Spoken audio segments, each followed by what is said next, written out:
Jasper, great to have you with us here this morning. Firstly, both these sides are technically almost at war. What does each country hope to achieve here?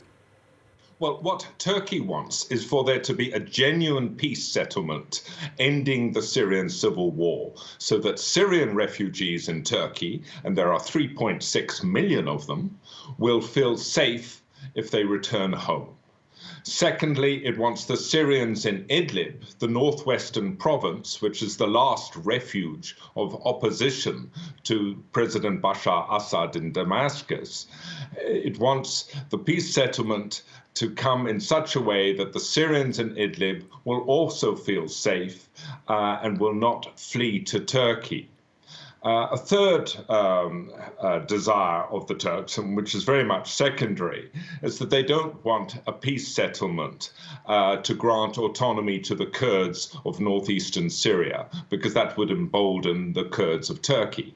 What Syria wants is much more simple. It wants all Turkish troops out of Syria, and it wants Turkey to stop backing opposition fighters. Interestingly, President Assad would get this if in the Turkish elections in 3 weeks' time, the opposition wins. The opposition challenger, Kemal Kılıçdaroğlu, has long said that he would pull Turkish troops out of Syria. If he wins, and that's a big if, he might come up against the reality that if Turkish troops leave Syria tomorrow, the millions of opposition supporters in Idlib province would feel frightened about President Assad's forces taking over Idlib, and they would flee to Turkey, and there would be 5 or 6 million Syrian refugees in Turkey.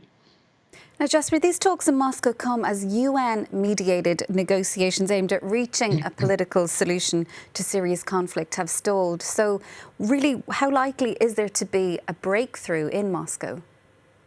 I don't think so. I think both sides are wary of the settlement. They would like to make progress in principle, but I don't think President Bashar al-Assad is prepared to make the political concessions necessary for a genuine settlement, and the failure of the UN talks proves that. Assad is a dictator who has never faced free and fair elections. Thanks to Russian support, he thinks he's winning this war, so he has no reason to make concessions.